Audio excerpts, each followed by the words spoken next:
Oh, wait. 3, 2, 1. Yeah, yeah. Do, do, do, do, do. I can't remember what the other The one was. Cobras. The Panthers.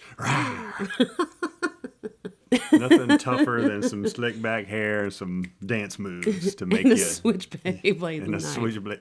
No, it's a comb. Did you ever get one of those? Unfortunately, yes. Mm-hmm. They were super cool because I didn't have a real switchblade, of course. Of course. But Yeah. I would have liked a real switch. I did have a butterfly knife. Have you ever seen a butterfly knife? It's the kind where you go whoosh, whoosh, and then you can close it and the knife is stuck in the little thing and you whoosh. Well, welcome to another episode of Your Home Renewed. I'm Jen, And I'm Trent. and today we are talking about how to love your home. And this is the second part. We had our first part of the series where we discussed, it was Man, it was yesterday or something. In part 1, we talked about focusing on what is good.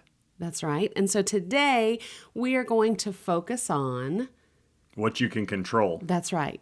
What So- can you control? So how can you love your home? By focusing on what you can control. Now, there are some things that are out of your control, and there are some instances where it's completely out of your control. So take, for instance, if you live in a rental, which we have, Yes. but did that stop us? It never From did. decorating. Not once. No. Right before we moved from Vegas back to Tennessee, we had a rental, and this rental was in pretty bad shape. But we went to the homeowner and said, look, we are DIYers.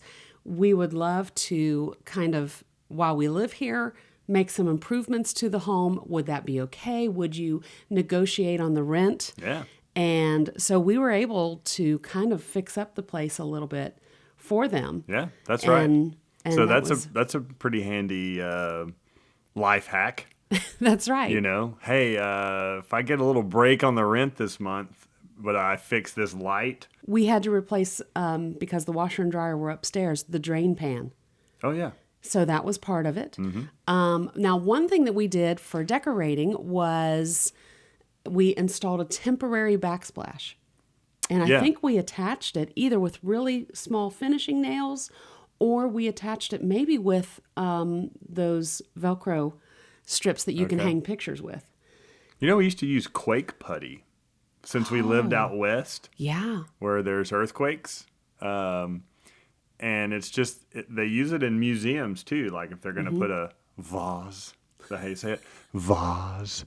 And I guess it's a vase if anybody owns it, but if a museum owns it, I think that's officially turned into a vase. hey, this is our vase. But anyway, they put it on the bottom of the vases and they stick it on the pedestal that they want to, and it kind of helps keep it in place, but it's removable. It's That's not, right. It's not sticky. It's just, It does leave a little bit of a residue could, because I would yeah. put it on, we had a gallery wall and the pictures, I mean, we had boys who were crazy and would run up and down the halls. And so emphasis on crazy. the pictures would suddenly be askew. So I would put a little bit of that quake putty on Yeah. one of the corners and it would keep the picture in place. But when we did eventually take those pictures down, there is a little bit of residue left. And that's where one of those magic erasers comes in handy. There you go. So if you live in a rental, you can also they've got removable wallpaper, which it really, truly does not leave anything on the walls. Even if you are afraid that it's going to leave something on the walls, we did a hack where we put cloth. In our Tennessee home, we had fake wallpaper that we used with fabric. So we used the liquid starch to hang the fabric on the wall. Yeah. And then, all you have to do is peel it off and then wipe the starch off the wall and then you're back to square one. So there are definitely some elements by living in a rental that you can control that still make it your own. But there are some things that obviously, it's not your property. So you are limited on what you could do. I mean, if you are handy and you want to swap out a light fixture, just remember you're going to have to put the old fixture back before you move out. True. Stuff like that. Or tell them knock off, some money off the rent. If you want to keep that nicer light, they might like it. You never That's know. right. Hey, remember when pallet wood was a thing? Oh, we did lots of things. We did a light box in our kitchen with pallet wood. We've got a bookcase that we put pallet wood on the back of. I think we did a headboard for one of the boys. That was not pallet wood. That was deck wood. Oh, yeah. We just cut off part of our deck and was like, hey, we could make a headboard out of this. We cleaned it, though. I mean, obviously. Left all the carpenter bees in it. His first night of sleep was horrible. It's a nightmare house. But another thing you can do in a rental or even in your own home, this is a twofer special, but out of some found pallet wood, we made an island, kitchen island. Oh, that's right. We did the kitchen island. Maybe here could be the picture of that. Okay, here. Yeah. Ooh. So we made this island, and Because we didn't have a lot of counter space, hardly any counter space. We needed something to prep our food. And so we built this custom two-size island. Then one side was closed, the other side was open with a shelf in it, so that we could put our pots and pans in there. And then you had some genius idea of a pressurized curtain rod. yeah, like On a the tension. inside, tension curtain rod. Right. And you put a curtain in it. Well, that was when covered the pots. That was when we upgraded it. Oh gosh, there was an upgrade. So we took the pallet wood and we brought it with us to Tennessee. And we had the pallet wood in our kitchen in Tennessee for a while. But Was it the same one? it was the same one, but we Same just one. removed the pallet wood and then we covered it with beadboard and then we put a darker piece of wood as the countertop just to give it Yeah, a little bit it of upgraded fancy. because Yeah. the pallet wood one was a little. It was very rustic, which that's fine. but it If was you have cool. a farmhouse feel, It upped it. Everybody came in and was like, "Oh wow, that's so cool looking." And then, but it was above all functional because That's that's what right. we needed. That's right. And we were able to take it with us and repurpose it in another home. That's right. Yeah, and it was very easy to make It was super easy to because make. rustic can mean, hey, my saw marks aren't very perfect. Everything's a little rough. That's right. It's rustic. That's right. Yeah, not a pro. Everybody loves rustic. Yes, you pay more for rustic. Okay, so those are some things that you can control. So if you're living in a rental and your hands are tied, you don't have much to do, those are hopefully some ideas that can help you out.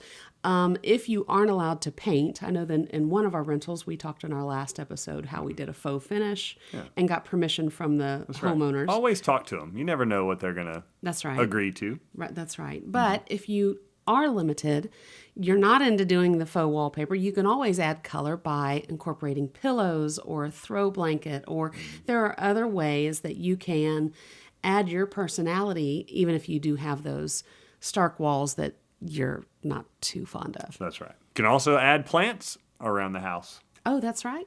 We talked about dividing a plant, and then that's one way to save money. So if you have an overgrown plant, you can divide Don't it. throw it away. Just let it disperse them. I learned a right. valuable lesson.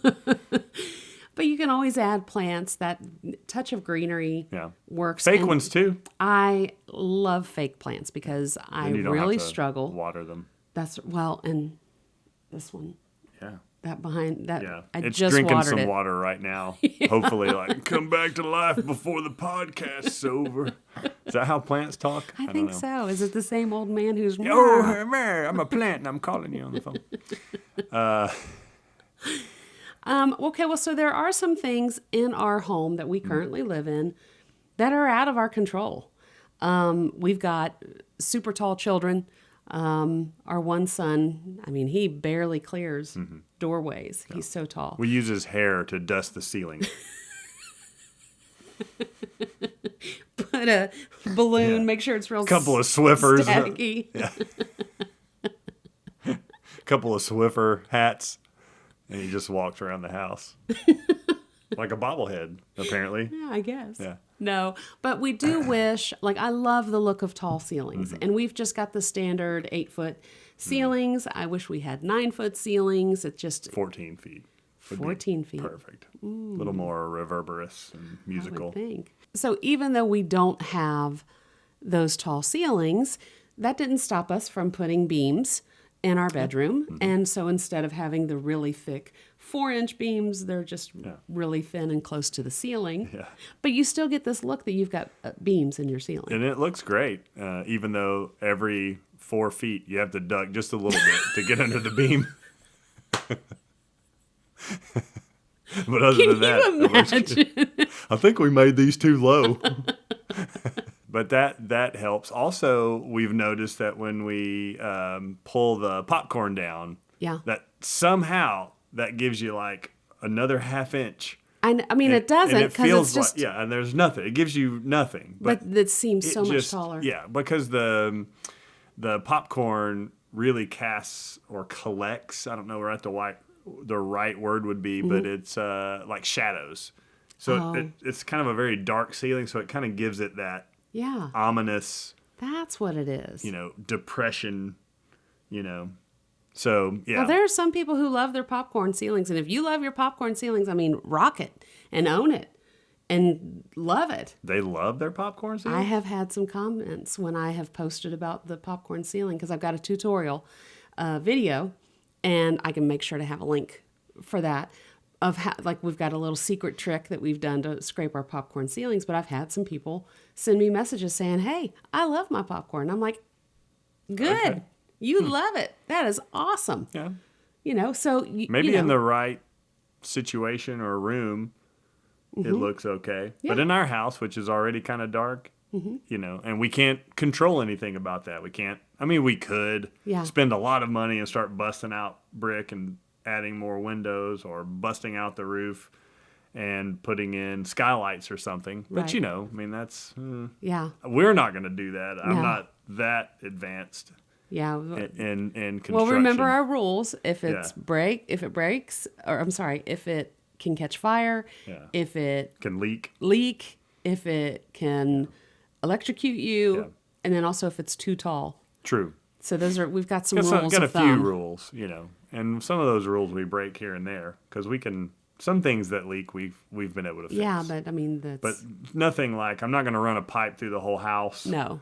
and connect it to a bunch. I'd rather someone That's right. come in and do that. But anyway, all that to say, we could probably raise the ceilings, Maybe in one room. but I don't know. It At seems that a point, little why? ridiculous. And, Yeah. And so, since we can't control all the ways the light is coming in, we can make little changes that help and help it feel bright. And anytime you do something to a room, it freshens it up. And That's right. Since we can't control raising the ceilings, then we can control, you're saying in other ways, like with making the room brighter. That's right. Or, Gotcha. that's the one. Well, okay, so here's another thing we can't control about this home that we don't like is how close our house is to our neighbors. Yeah, I hope they don't watch this podcast because y'all live way too close to us. We don't live too close to you. You live too close to us. We're minding our own business. But yeah, that was one thing that made this house last on my list when we were looking at houses to move. That I thought, because we came from Vegas where the houses are literally like this. You would sneeze. Your neighbor would sneeze, and you could pass a tissue through the window. Yeah, I mean, I You were could that almost close. lean out the upstairs window and touch the the wall over the fence of the next Yeah. stucco house. So it was, we were ready for some room and So our house is right now not that close. but yeah, instead of it like this, it's it's a little wider, but it's enough to where you can hear conversations Yeah. in the next yard or something. If and you're outside, it- but not when yeah, you're yeah, in the not- house. not from- And then honestly, once you get in the house, I don't ever think about how Yeah. close the neighbors are. So, and I think that's what sold us on the house. We'll walk in, last one on the list. I don't even want to go see it. I walk in and I immediately go, "Oh, dang it, this is the house." Dang it, I know, because we were living in Tennessee. Right. You were there, and I drove down here to look at all the houses and kind of I was sending video and FaceTiming you and everything. And I walked in the house and I was like, she is going to love this house. Yeah. And I did too. And as I just kept walking around and it just was so spacious, it was like, okay, Wow. this is the one. I can't believe this is the last on the list. And I was even telling the realtor, I was like, I don't even think I want to go see that one, but glad I did I know. because Well, and they really planned. We've joked about how there was a separate living area in the basement that they had planned out, but they used every square inch wisely. Oh, who was it that told you that they lived in this house? I just got a new student in the that's right. studio downstairs teaching drums and music to, and her mom walked in and said, "Hey, I used to live in this house," That's crazy. and it used to be a rental, so I think Okay. she was one of the families that That rented rented at the some house. point, and That's funny. and then one of our nephews had a girlfriend once that said, Lived next I was the door. next door neighbor who lived way too close to me. I got mad at her and I said, why do you live so close to me? You didn't. I didn't really, but I will now. I'm going to call her. I'm getting mad. All right. So we got. So those are some things that you can't control, but you do have to kind of think, okay, once I'm in my home, that doesn't change how I do love this home. We've got all right. of this space. We don't have the tall ceilings, but we have, a space. This is the first home that we actually have a designated space for everything that we do. And there's rarely a room that we don't use every day. But isn't it amazing that the dreams never go away? I know. Even though you look around and go, hey, I like that piece and I like that room. Yeah. You're like, but if I had this, Yeah. I'd be happier. Well, and and sometimes that can be an issue, but It is. And like I miss, when we lived in Vegas, we lived up high. You could see the sunsets. The Vegas sunsets are beautiful. So I do miss having that beautiful sunset yeah, if view. you get out of the casinos in Vegas and out into nature out Yeah. there, it's way better than the casinos. Yeah. So what are some other things that you can control in your home that can help you find joy and love Furnishings? your space? Okay, great. Yeah. Tell So- us some more about furnishings, Jen. Well, I think that, we've talked about the dilemma of buying frugally or purchasing frugally, Frugal-like, I guess. frugalic, Vols. But we talked about our, the one sofa that we, You're fun.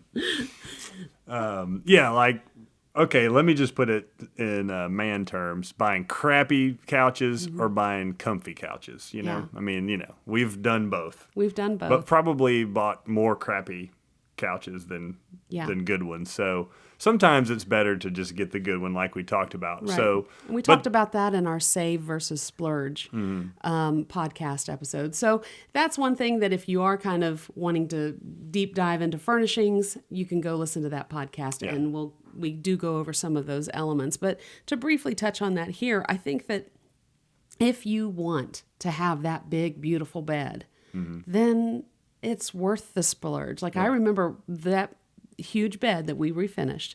That was our first like grown up purchase. yeah, We didn't just purchase. that bed was like Yeah. kind of expensive. It was like- very like expensive. sticker shock, like whoa, Yeah. Now maybe. But now it's our favorite. Yeah. I don't think I And- would part with it. yeah, I don't think I want to get rid of it. No. Ever. I never think I need a new headboard or Right. thing. It's like, nope, this one's great. Yeah. Now we changed it. We did the. We did. We gave it an We update. did the project on it, and then I could see us painting it again Yeah. when we get tired of the natural wood, Yeah. or staining it or something. Something will come along that'll inspire us to do it. Right. So, yeah, that's a one-time purchase. Don't think I need to replace it. No. And it's held up great So- because it was a quality piece of furniture Yeah. versus, the crappy couch that Yeah, we ended up having to replace 2 years later. yeah. So furnishings are one. Something else that you can think about that you can bring into your home are different types of decor. So Decor is short for decorations. Did I get that right? Cool. well, something else with decor that you can do is change your style. So let's say I'm one that I think that if you have a cabin, you have to decorate for the house that you live in. Or if you live in a very mid-century modern type house, then you should probably buy mid-century modern decor. I don't think like cottage core English country would look good in a mid-century. Keep going. Cottage core French layouts. But so add the elements of the decor that you like. That can help you love the home. So, you can possibly stretch those limits. Yeah. So if you have a cabin, obviously, and you don't like bears, something more rustic or country would work where you don't have to be so kitschy, cabiny, What if you had the skis on the wall or whatever? skis? Yeah, skis and snowshoes. Yeah. And then the elk. All right, well, I think the way we can close this out is sometimes what you can control is absolutely nothing. Yeah. And sometimes it's financial. Sometimes it's a medical issue. Maybe you're recovering from surgery. Yeah. And you can't get to anything. Or maybe you live in a rental like we talked about and you can't That's right. decorate too much. That's right. So Well, I mean, the facade of control, yeah, don't really have we never we truly don't have really control. have control of anything. Yeah. We can do what's best. Like, so you couldn't control that you had to have open heart surgery. Yeah. But on this side of it, you can do your best Yeah. by trying to control what you eat. Yeah. Even then, if you go out to eat, you're out of control of what they've put in Yeah, it. that's right. If you've bought something from the store, you think that it would be okay, but unless you truly grow your own Yeah. vegetables and process your own meats, Yeah. I mean, you really have. Yeah. It's zero control. So you think about that in your life and you think, yeah, there's not much you can control. So But that goes back to our first episode Hmm. of finding if it's something that you can't control, focus on the blessings that you do have Hmm. in order to find a way to love your home. yeah. And I say make peace with being out of control because if you don't do that, you'll go crazy Yeah. and you'll be frustrated Yeah. and you'll be so envious of everybody else that, it's going to have a negative impact on your outlook. So make peace with being out of control. They say trust the process. Okay, maybe. But you definitely have to increase your trust. And that, God has the best plan in his mind for you. That's right. Well, so if we are to trust in a God who is sovereign, I really find that burden. It lifts. Yeah. Because it's like, why am I going to sit Shoulders here feel good. and worry about it when it's out of my control anyway? And it gives you that freedom to live life. I mean, does that mean that I don't freak out or get upset or sad? No, because of course, when you walked that road, I mean, that was a huge, scary step. Wasn't real happy about it. No, but I've made peace with it now, and some days I'm more peaceful with it than the feel others. shaky. Well, sometimes. So, but still, and maybe that's a lifelong process for all of us to make peace. But that's okay.